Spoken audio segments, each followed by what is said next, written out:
My brother slept with my fiancée, my family forgave them and tried to reunite us, but my final decision left them in shock forever. My brother, Dylan, and I were close in that competitive, two boys under one roof kind of way. He was a year younger than me, and we'd always been compared to each other. He was the charming, free-spirited type, while I was the one with a plan. Our sister, Mia, was the baby in our mom's shadow, always soaking up every ounce of attention she could get. Our parents, Claire and Joe, were typical Midwest parents. Mom ran the household with an iron will, and Dad was the type to crack jokes and grill steaks like it was his personal hobby. I thought I had it all figured out, a stable family, siblings I could trust, and a fiancée who I believed was my soulmate. Emma came into my life during a group project in my junior year at the University of Wisconsin-Madison. She had this magnetic energy about her that made you want to be in her orbit. She was ambitious, confident, and ridiculously attractive. I fell for her fast. By the end of the semester, we were a couple. It felt like a whirlwind, but I didn't question it because it seemed perfect. I imagined our future together, careers, kids, everything. One November, I proposed to her. It wasn't some grand gesture, just the two of us on a crisp autumn evening. She said yes, and we started planning our wedding for the following summer. It felt like the beginning of the life I'd always dreamed of. And then, it all imploded. In March, I had a random slow Friday at work. I decided to surprise Emma with her favorite takeout and spend the evening together. When I walked into our apartment, everything felt off. Her shoes were by the door, but the place was eerily quiet, except for faint laughter coming from the bedroom. My stomach tightened. Something felt wrong, but I brushed it off, thinking maybe she was watching a funny video or on the phone with a friend. When I opened the bedroom door, my world shattered. There they were, Emma and Dylan, tangled up in bed. Emma was wearing the oversized t-shirt I had given her for Valentine's Day, the one with the cheesy heart print. It wasn't hard to put two and two together. They froze, both of them looking like deer in headlights. It's funny how silence can say so much. The air in the room felt heavy, suffocating. Dylan, my own brother, had the audacity to say, "It's not what it looks like." I stared at him, almost laughing at the ridiculousness of it. Emma didn't say a word, just scrambled to cover herself with the blanket, like it would erase what I'd just seen. I didn't yell.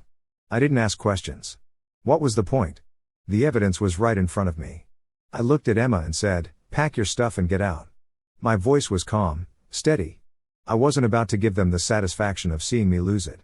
Dylan tried to speak, something about how it just happened, but I cut him off. "You're dead to me," I said.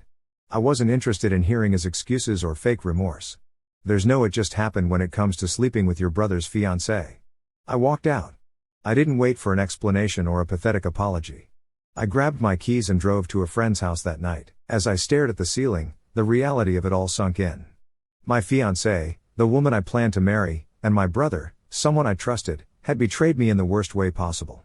It wasn't just about the cheating, it was the fact that they'd both actively chosen to destroy something I valued so deeply. The day after I caught Emma and Dylan, I didn't think things could get worse, but of course, they did. While I was at work, Emma moved out of the apartment. I'd already told her to pack her stuff and leave, so I figured that was the end of it.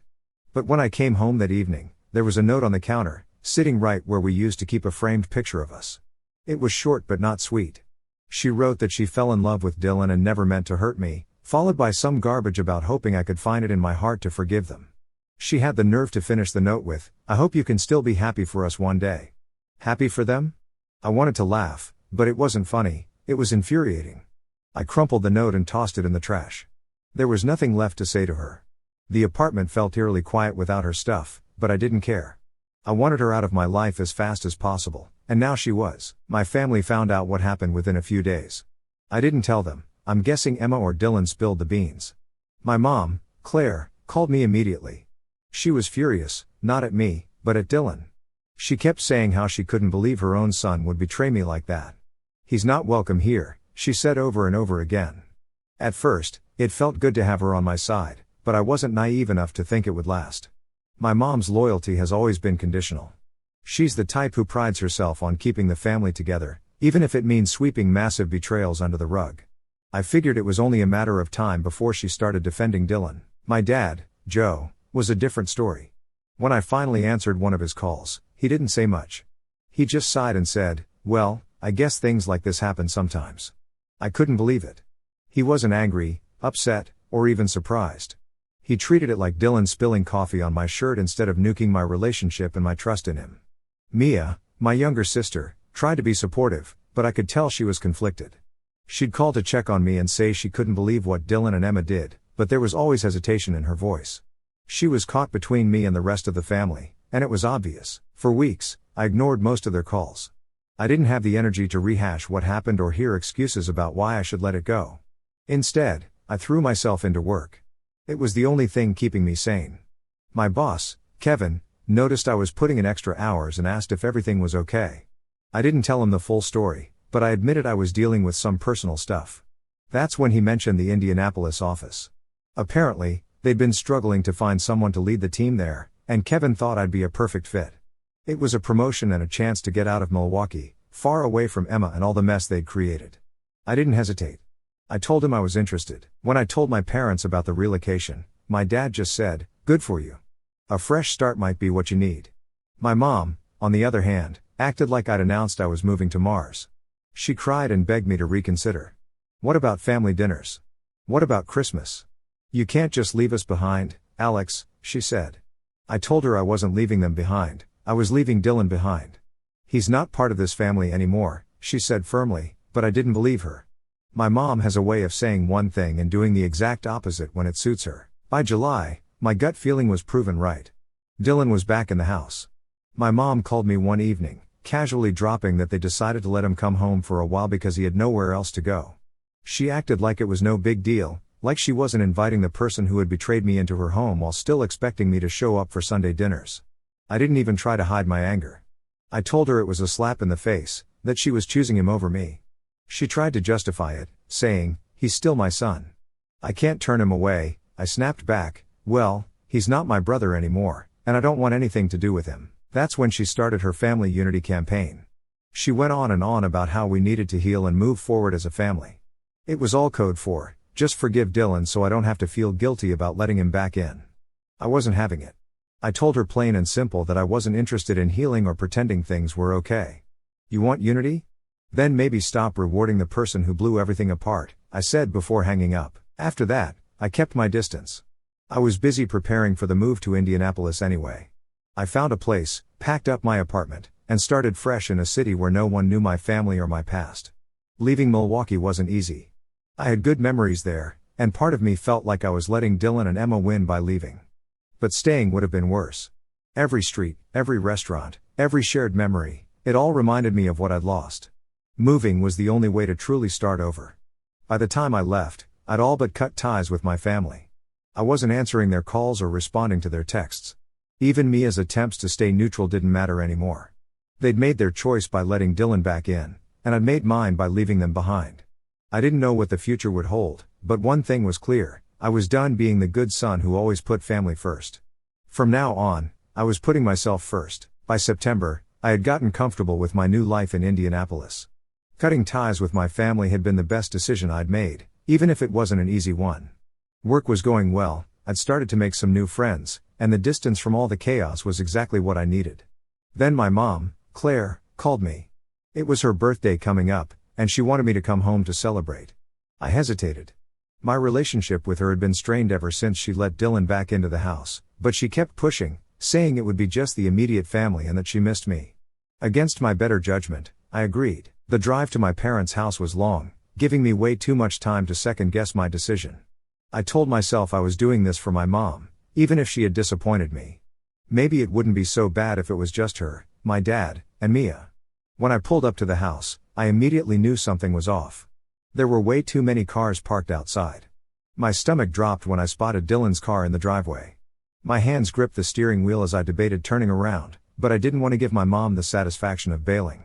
I decided to walk in, keep it short, and leave as soon as possible. As soon as I stepped through the door, my mom greeted me with a big smile, acting like nothing had ever happened. "Alex, I'm so glad you came," she said, pulling me into a hug. Her energy was over the top, like she was trying to smooth things over with sheer force of will. I glanced around the living room, and there they were, Dylan and Emma, sitting on the couch like they didn't have a care in the world. Emma even had the nerve to laugh at something Mia said as I stood there, frozen in disbelief. "Why are they here?" I asked, my voice low but sharp. Before my mom could answer, she grabbed my arm and ushered me further into the house. "Let's talk in the living room," she said, like that would somehow make this less awful. When we got to the living room, my mom started her usual spiel about healing and family. She sat me down and launched into this speech about how Dylan and Emma made a mistake but were truly sorry, and it was time to move forward as a family. Dylan, ever the shameless one, chimed in with, "I'm sorry, man. It just happened." He said it like he'd spilled coffee on my shirt instead of nuking my entire life. Emma followed up with, "We never meant to hurt you," which sounded even more ridiculous coming from her. She wasn't even trying to look remorseful. I stared at them, trying to figure out if they actually believed their own nonsense. The fact that they thought this was even remotely fixable was almost laughable. I leaned forward, looked Dylan dead in the eye, and said, "You're a pathetic excuse for a brother." Then I turned to Emma and said, "And you, I hope he cheats on you too. You deserve each other." The room went dead silent. My mom started to say something, but I didn't give her the chance. I stood up, looked her square in the eye, and said, "Enjoy your golden boy. Don't call me again." As I walked out, I could hear my mom trying to calm everyone down, saying something about how I'd come around eventually. Dylan didn't say a word, and Emma just sat there. I got into my car and drove off without looking back. My mind was racing. How could my mom think this was okay? How could she expect me to forgive and forget like this was some minor disagreement instead of a betrayal that ripped my life apart? I spent the rest of the day trying to cool off, but I couldn't shake the anger. I kept replaying the scene in my head, wishing I'd said even more. Part of me wanted to call my mom and unload everything I was feeling, but I knew it wouldn't make a difference. She'd already made her choice when she welcomed Dylan and Emma back into her life. That night, I blocked her number. I blocked Dylan's too, even though he hadn't reached out in months.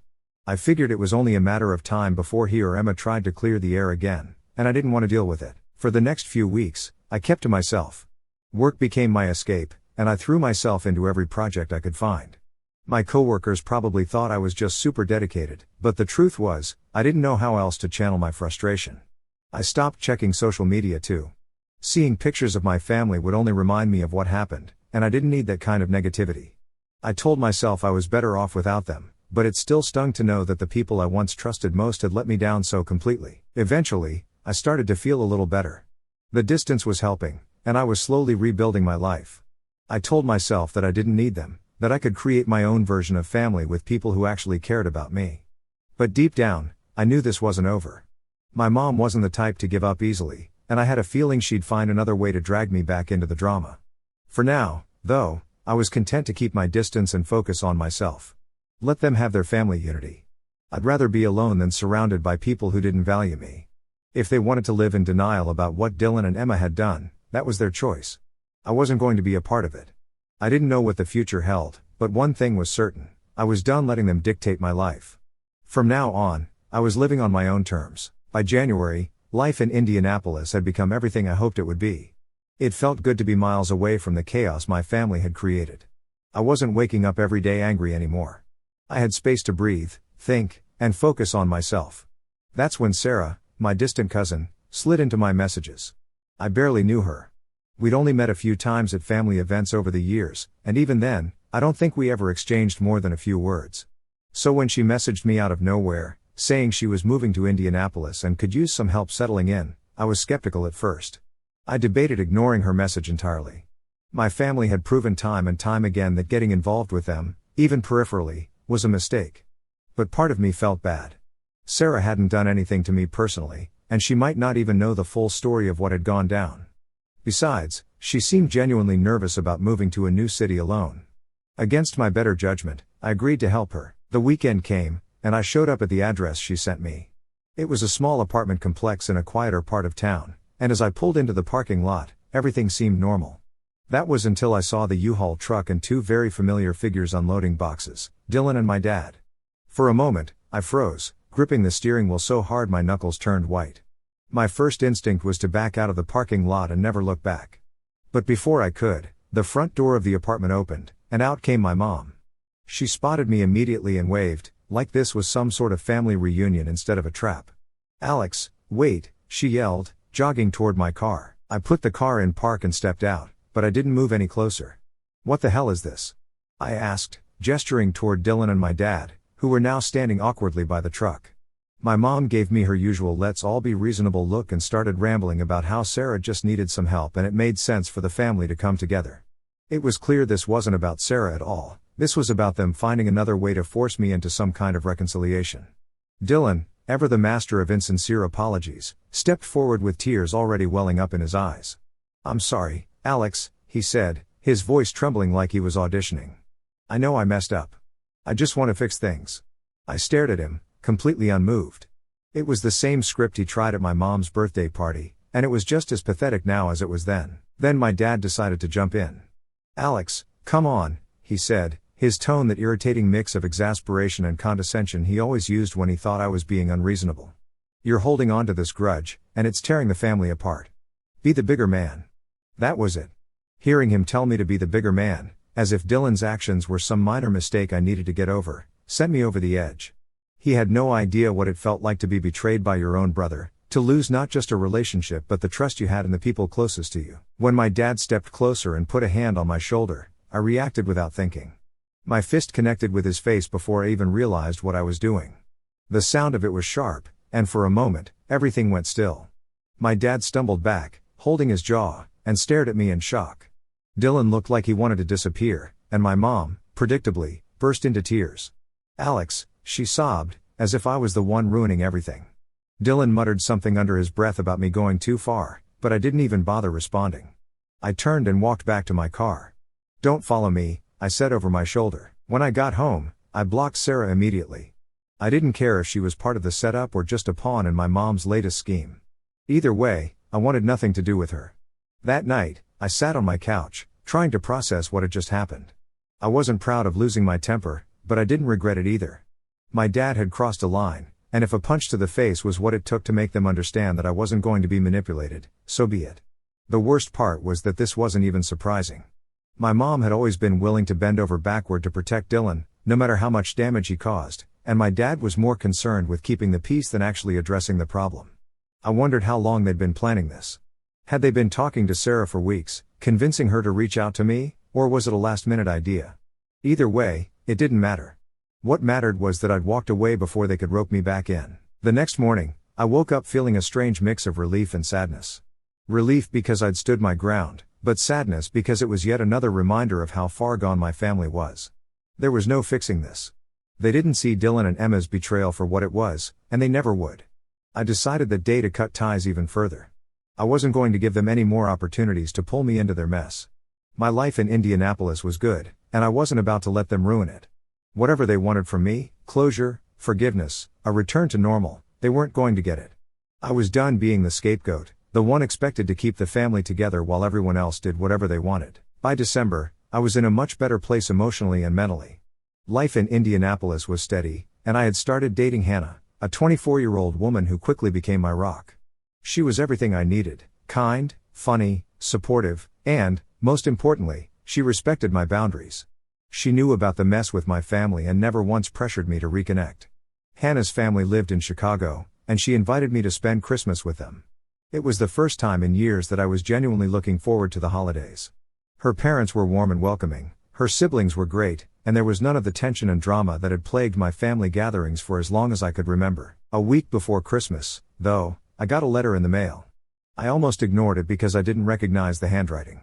When I opened it, my stomach dropped. It was from my mom. She wrote that Dylan and Emma had gotten married and that my parents were now separated. She didn't go into detail about why, but she kept emphasizing how much the family needed me this Christmas. She begged me to come home, saying it could be a chance to heal and to move forward. I read the letter twice, trying to figure out what she was really asking for. Was this about me, or was it just another attempt to fix the mess Dylan had created? The mention of their marriage made me sick to my stomach. It felt like a slap in the face, a reminder that they had moved on without a shred of remorse for what they'd done. When I showed the letter to Hannah, she suggested I let it go. "You don't owe them anything," she said gently. "If it's just going to hurt you, there's no reason to put yourself through that."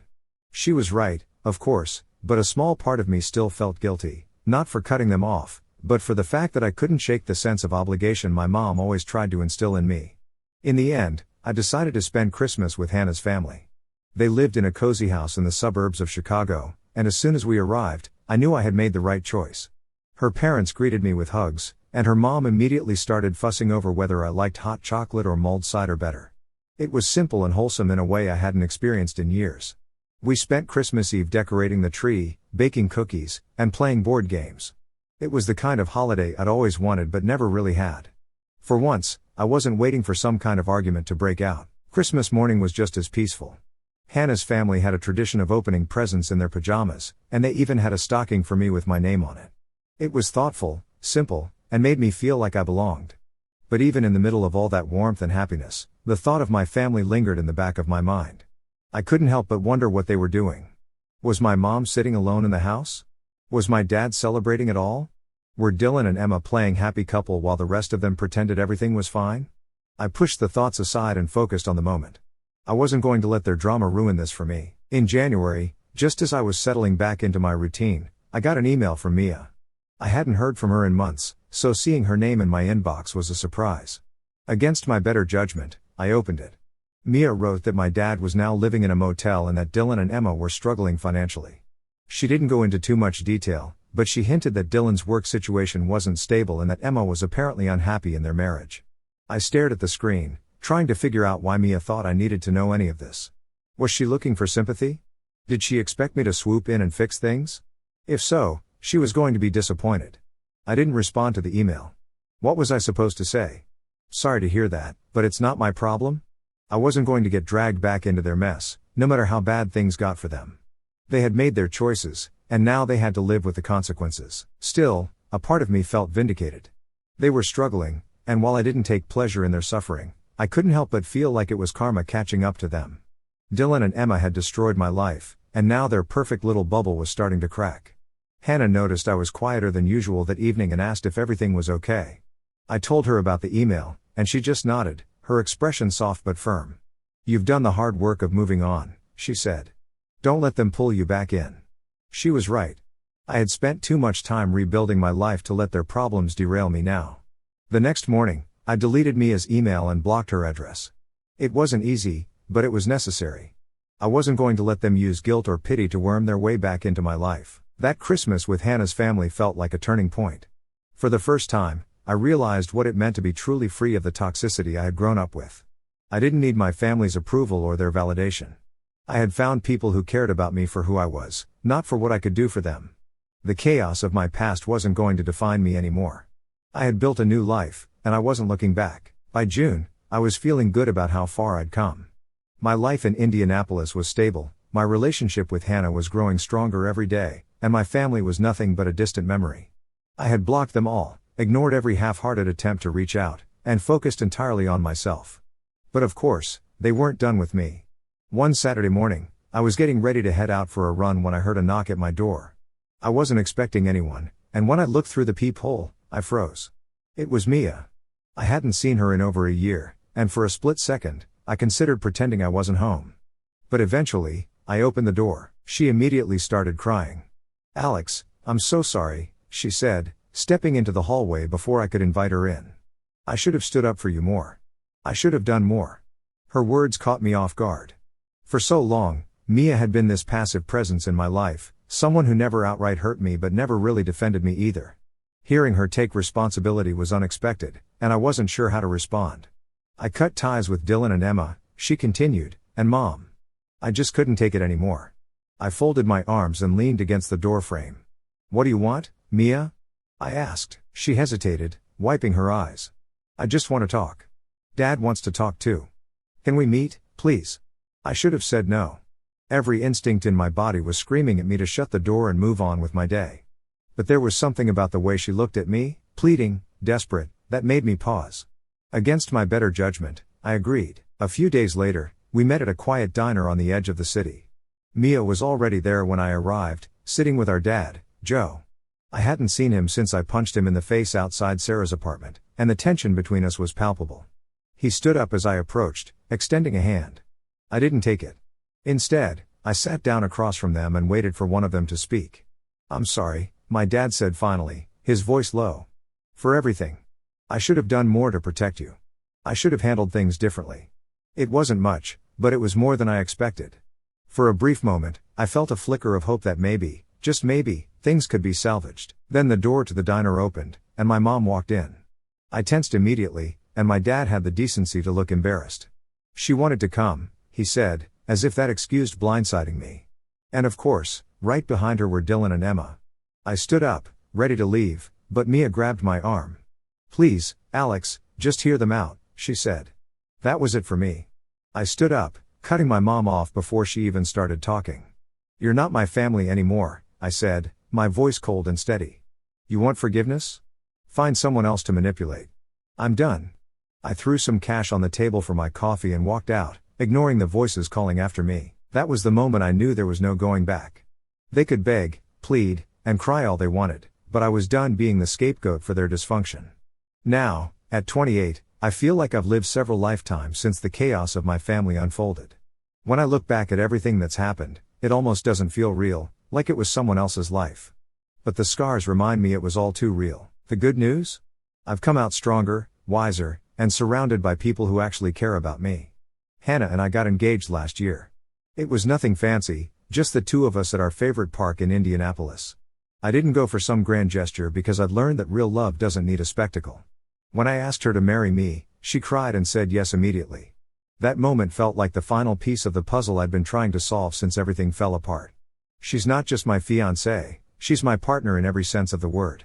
She supported me through all the ups and downs, listened without judgment, and never once tried to push me back toward the family I left behind. With her, I feel safe in a way I never thought possible after what Dylan and Emma did. The biggest news, though, we're expecting our first child. It's a boy, and every time I think about holding him for the first time, I get this overwhelming mix of excitement and nervousness. I never thought I'd be ready for fatherhood after the mess I grew up in, but Hannah's confidence in us gives me hope. We're going to do everything we can to give our son a life full of love, respect, and stability, the kind of life I didn't have. One of the first steps I took toward completely cutting ties with my family was changing my last name. I didn't rush into it. For a while, I thought it might be too extreme or that it wouldn't make much of a difference. But as time went on, I realized that my last name felt like an anchor to the past, and I was ready to let it go. It was a strange feeling, standing in the courthouse and filling out the paperwork. When the judge signed off on it, I felt this unexpected sense of relief, like I'd finally closed a door I'd been afraid to shut completely. I chose a last name that felt meaningful to me, something tied to a personal hero rather than my family tree. Hannah was fully supportive. She even joked that she'd take my new last name once we got married, saying, "We're starting our own legacy now." That really stuck with me. The idea of creating something new, something separate from all the pain and betrayal, became my focus. I've heard bits and pieces about what's been going on with my family since I cut them off, not because I seek it out, but because mutual acquaintances sometimes slip up and mention it. Apparently, my parents are officially separated now. My dad is living in a tiny rental on the outskirts of town, and my mom is still in the family house, trying to keep up appearances. Dylan and Emma? Let's just say karma hasn't been kind to them. They're drowning in debt, and from what I hear, their marriage is on shaky ground. Emma lost her job, and Dylan's work situation is far from stable. The irony isn't lost on me. After everything they did to tear me down, they're the ones struggling to keep their heads above water. As for Mia, her fiancé left her a few months before their wedding. I don't know the details, and honestly, I don't care to. She made her choice to stand by Dylan and Emma when it mattered most, and that's not something I can forgive. The last time I heard from any of them directly was over a year ago, when my mom sent me another letter begging me to reconnect. I didn't even open it. I tossed it straight into the trash. Whatever regret they feel now is their burden to carry, not mine. One of the biggest lessons I've learned through all of this is the importance of setting boundaries. For so long, I let my family push me around, guilt me into forgiving them, and make me feel like their problems were my responsibility. Cutting them off wasn't easy. It was messy, but it was the only way to truly move forward. Sometimes, I wonder if my family ever looks back and regrets their choices. Do they think about the pain they caused? Do they realize how much they lost by betraying me? I'll probably never know, and that's okay. Their regret, or lack of it, doesn't matter anymore. What matters is that I finally found peace. If anyone reading this is going through something similar, let me tell you, it's not easy to walk away from toxic relationships, especially when they're family, but sometimes it's the only way to protect your peace and create the life you deserve. You're not obligated to keep people in your life just because of shared DNA. I've learned that family isn't about blood, it's about the people who show up for you, support you, and love you unconditionally. And with Hannah by my side and our little one on the way, I finally have the family I've always wanted.